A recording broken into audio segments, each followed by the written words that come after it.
Hello' everyone মৰমৰ ছাত্ৰ ছাত্ৰীসকল বহুতো ছাত্ৰ ছাত্ৰীয়ে ৰিকুৱেষ্ট কৰি আছিলে যে আছামিজৰ গ্ৰামাৰ ওপৰত ভিডিঅ' লাগে সেয়েহে আজি মই তোমালোকৰ বাবে আছামিজৰ গ্ৰামাৰ প্ৰত্যয় বিভক্তি আৰু জতুৱা ঠাঁচ এইবোৰৰ ওপৰত ভিডিঅ'টো প্ৰস্তুত কৰিছোঁ। পৰীক্ষাত ইয়াৰ পৰাই প্ৰশ্ন আহিব, এনেকুৱা প্ৰশ্ন আহিব আৰু কমন পৰিব। যিসকল ছাত্ৰ ছাত্ৰীয়ে আজিৰ ভিডিঅ'টো সম্পূৰ্ণকৈ চাব সেইসকল ছাত্ৰ ছাত্ৰীয়ে পৰীক্ষাত লেটাৰ নম্বৰ পাবলৈ সক্ষম হ'ব, কিয়নো আজি পৰীক্ষাত যিকেইটা কুৱেশ্যন আহিব সেইকেইটা আজি আমি ভালদৰে ডিছকাছ কৰিম। চ' ভিডিঅ'টো স্কিপ নকৰাকৈ শেষৰলৈকে চাই যাবা। প্ৰথমতে তোমালোকে চাব লাগিব প্ৰত্যয় কাক বোলে, ই কেই প্ৰকাৰৰ আৰু কি প্ৰতিবিধ শুদ্ধ লিখিব লাগিব আৰু উদাহৰণবোৰ দিবলৈ পাৰিব লাগিব। প্ৰত্যয় ভালদৰে চাই যাবা। ইয়াৰে উত্তৰটো হ'ব ধাতু বা প্ৰাতিপদিকৰ পিছত বিভিন্ন অৰ্থত যিবোৰ বৰ্ণ সমষ্টি যোগ হৈ নতুন শব্দৰ অৰ্থ সৃষ্টি কৰে তাকে প্ৰত্যয় বুলি কোৱা হয়। চ' প্ৰত্যয় উত্তৰটো বিভিন্ন ধৰণে তোমালোকে লিখিব পাৰিবা, যেনেকৈ সহজ পোৱা তেনেকৈ লিখিব পাৰিবা। তাৰপিছত প্ৰত্যয় ভাঙা যেনে এইবিলাক দিয়া আছে, ক্ৰিয়া প্ৰত্যয়, তদ্ধিত প্ৰত্যয়, লিখক, ৰোৱনী, নাচনী এইবোৰ ক্ৰিয়া প্ৰত্যয় হৈ লিখিব লাগিব। ঠিক একেদৰে খেতিয়ক, খেতি যোগ অক, বুদ্ধিয়ক, বুদ্ধি যোগ অক, এনেকুৱা টাইপৰ প্ৰশ্নবোৰ আহিব। তেজাল, তেজ যোগ আল, নেজাল, নেজ যোগ আল। তাৰপিছত তোমালোকে চাব লাগিব নিৰ্দিষ্টবাচক প্ৰত্যয় বুলিলে কি বুজা। অসমীয়া ভাষাত নিৰ্দিষ্টবাচক প্ৰত্যয় কেইবিধমানৰ উদাহৰণ দেখা। গতিকে প্ৰত্যয়ৰ পৰা তোমালোকে চাব লাগিব নিৰ্দিষ্টবাচক প্ৰত্যয়। তাৰপিছত তোমালোকে চাব লাগিব ইয়াত ধুনীয়াকৈ দিয়া আছে, এইকেইটা চাই ল'বা। পুৰুষবাচক প্ৰত্যয় বুলিলে কি বুজা, ভেৰি ইম্পৰ্টেণ্ট হয়।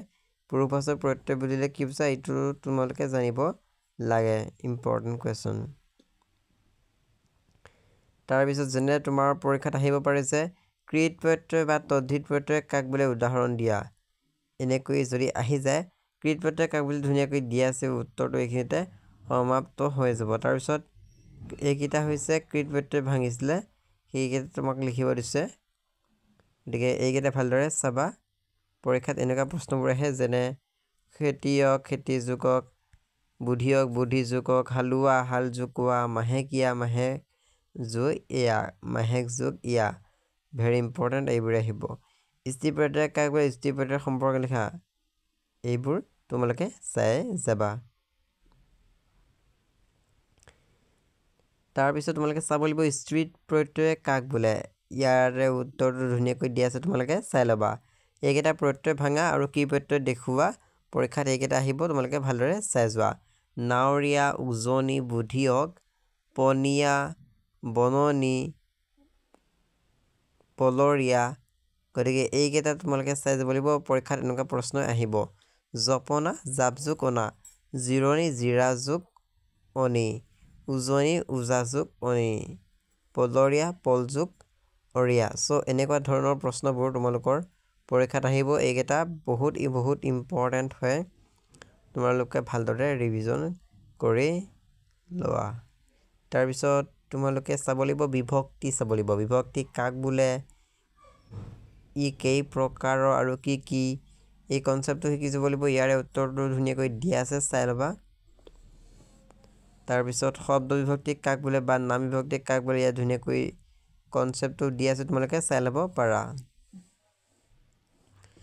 বা ক্ৰিয়া বিভক্তি কাক বোলে, উত্তৰটো ধুনীয়াকৈ দিয়া আছে।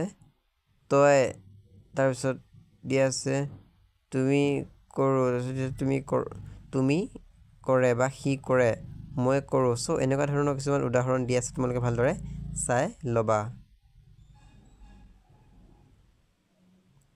তাৰপিছত তোমালোকে চাব লাগিব জতুৱা ঠাঁচ, অৰ্থাৎ জতুৱা ঠাঁচ কাক বোলে। ইয়াত ধুনীয়াকৈ দিয়া আছে ই কেই প্ৰকাৰৰ আৰু ইয়াৰ দুই ধৰণৰ প্ৰয়োগ কি। গতিকে জতুৱা ঠাঁচ কাক বোলে, ইয়াত ধুনীয়াকৈ দিয়া আছে, উত্তৰটো তোমালোকে ভালদৰে চাই ল'বা। চ' ইয়াৰে উত্তৰটো বিভিন্ন ধৰণে লিখিব পাৰি। জতুৱা ঠাঁচত দুই প্ৰকাৰৰ প্ৰয়োগ, যেনে সাধাৰণ অৰ্থ প্ৰকাশক জতুৱা ঠাঁচ আৰু সম্প্ৰসাৰিত অৰ্থ প্ৰকাশক জতুৱা ঠাঁচ। Very important question. তাৰপিছত পৰীক্ষাত আহে বাক্য ৰচনা, অৰ্থাৎ জতুৱা ঠাঁচ ভাঙি বাক্য ৰচনা কৰিব দিয়ে, যেনে কাণে কাণ মাৰি বা কপাল ফুলা। এইবোৰ ভেৰি ইম্পৰ্টেণ্ট হয়, পৰীক্ষাত আহে, এইবোৰ চাই যাবা। তাৰপিছত তোমালোকে চাব লাগিব চকুৰ কপালত উঠা, এইটো প্ৰশ্ন চাবা। চকু চোৰ অহা মানে কি আনৰ উন্নতি দেখিব নোৱাৰা এইবোৰ চাবা। লগতে তোমালোকে চাব লাগিব হাত লৰ মানে হৈছে চোৰ স্বভাৱ।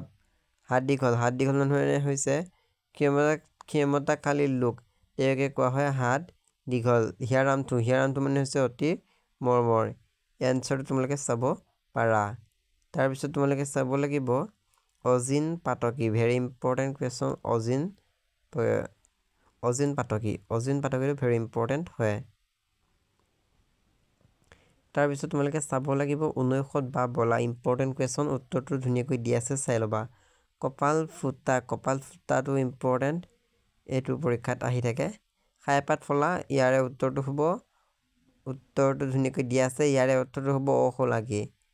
গতিকে উত্তৰটো তোমালোকে ভালদৰে চাই ল'বা। গাই বাই চাহ, এইটো ভেৰি ইম্পৰ্টেণ্ট হয়। চকু মুদ মানে মৃত্যু হোৱা, তেজক পানীকৰ কঠোৰ পৰিশ্ৰম কৰা। তাৰপিছত তোমালোকে চাব লাগিব পানীৰ মিঠৈ, ভেৰি ইম্পৰ্টেণ্ট কুৱেশ্যন। তাৰপিছত তোমালোকে ইয়াত যিকেইটা দিয়া আছে এনেদৰে ভালদৰে চাই যাব লাগিব।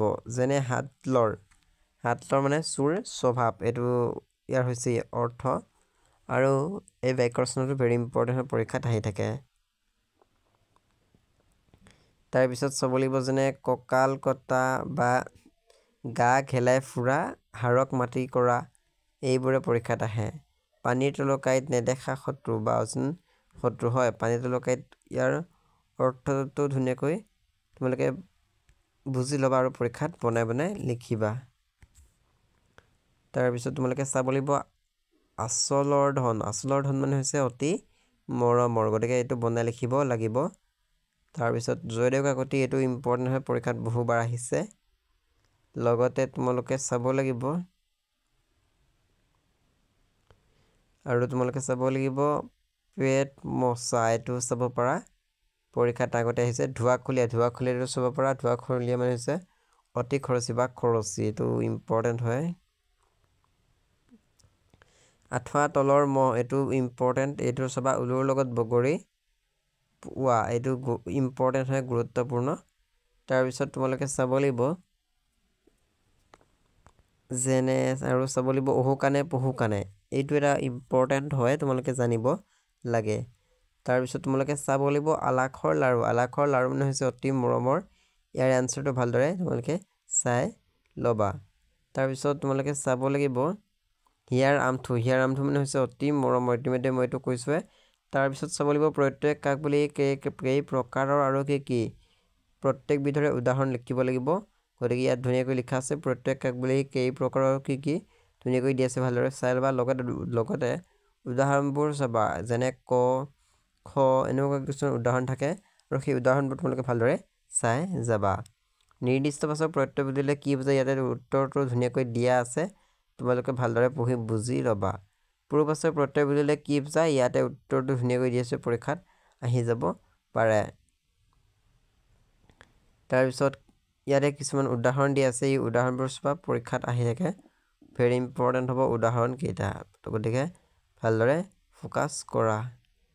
তাৰপিছত তোমালোকে চাব লাগিব যেনে ক্ৰিয়াত প্ৰত্যয় আৰু তদ্ধিত প্ৰত্যয় কাক বোলে, ধুনীয়াকৈ দি আছে, উত্তৰটো ভালদৰে চাবা, পৰীক্ষাত এইবোৰে আহিব। স্ত্ৰী প্ৰত্যয় কাক বোলে, উদাহৰণ দিয়া। বা নাৱৰীয়া, নাও যোগ অৰীয়া। উজনি, ওজা যোগ অনি। বুধিয়ক, বুদ্ধি যোগ অক। পনীয়া, পাণ যোগ কণীয়া। বননি, বন যোগ অনি। গতিকে এনেকুৱা ধৰণৰ প্ৰশ্নবোৰ তোমালোকে চাই যাব লাগিব, ভেৰি ইম্পৰ্টেণ্ট হয় এইকেইটা। তোমালোকে এইকেইটা ৰিভিজন কৰি চাবা, পৰীক্ষাত ইয়াৰ পৰাই কমন পৰিব। তাৰপিছত তোমালোকৰ নেক্সট আহি গ'ল বিভক্তি কাক বোলে, ইয়াত ধুনীয়াকৈ দি আছে বিভক্তি কাক বোলে বা বিভক্তিৰ ওপৰত আগতে মই ভিডিঅ'বোৰ দিছোঁ, তোমালোকে চাব পাৰা। গতিকে বিভক্তি কাক বোলে, এইটো ভেৰি ইম্পৰ্টেণ্ট কনচেপ্টটো তোমালোকে বুজি ল'বা, তেতিয়া পৰীক্ষাত যিয়ে প্ৰশ্ন নহওক কিয় কৰিব পাৰিবা। শব্দ বিভক্তি বা নাম বিভক্তি বুলিলে কি বুজা? বৰ্তমান সময়ত চিঠিৰ প্ৰাসংগিকতা কিয় কমি গ'ল? এইটো ইম্পৰ্টেণ্ট হয়, তোমালোকে চাব পাৰা।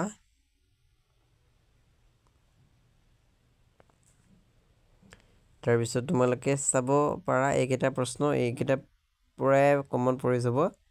যেনে আলাসৰ লাৰু অতি মৰমৰ, হাত দীঘল, গতিকে এনেকুৱা ধৰণৰ প্ৰশ্নবোৰ তোমালোকে চাই যাবা পৰীক্ষাত ইয়াৰ পৰাই কমন পৰিব এইকেইটা প্ৰশ্ন প্ৰিভিয়াছ ইয়াৰ এক্সামত আহিছে এইবাৰত তোমালোকৰ এনেকুৱা প্ৰশ্ন আহিব আৰু সেম প্ৰশ্ন পৰীক্ষাত কমন পৰিব আৰু পৰীক্ষাত প্ৰশ্নবোৰ বনাই দিব সো তোমালোকে ভিডিঅ'বোৰ ভালদৰে চাবা তেতিয়া বহুতখিনি কথা জানিব পাৰিবা লগতে চেনেলটো সাবস্ক্ৰাইব কৰি বেল আইকন অন কৰিবা যাতে মই ভিডিঅ' আপলোড কৰিলে সকলোতকৈ তুমি আগতীয়াকৈ চাব পাৰা তেন্তে এইটো আছিল ভিডিঅ'টো এই ভিডিঅ'টোৰ পৰা তোমালোকে প্ৰায় 30 ৰ পৰা 40 নম্বৰ বা 20 ৰ পৰা 30 নম্বৰ লাভ কৰিব পাৰিবা কিয়নো এই ভিডিঅ'টোত মই যিকেইটা গ্ৰামাৰ তোমালোকৰ পৰীক্ষাত আহিব পাৰে ইম্পৰ্টেন্ট হয় সেইবোৰ ভিডিঅ' মই প্ৰভাইড কৰিছো সো ভিডিঅ'টো ভালদৰে চাই ল'বা এবাৰ সো আজিলৈ ইমানেই ধন্যবাদ তুমি ভিডিঅ'টো শ্বেয়াৰ কৰি দিবা যাতে তোমাৰ বন্ধু বান্ধৱী সকলোৱে উপকৃত হ'ব পাৰে তেন্তে আজিলৈ ইমানেই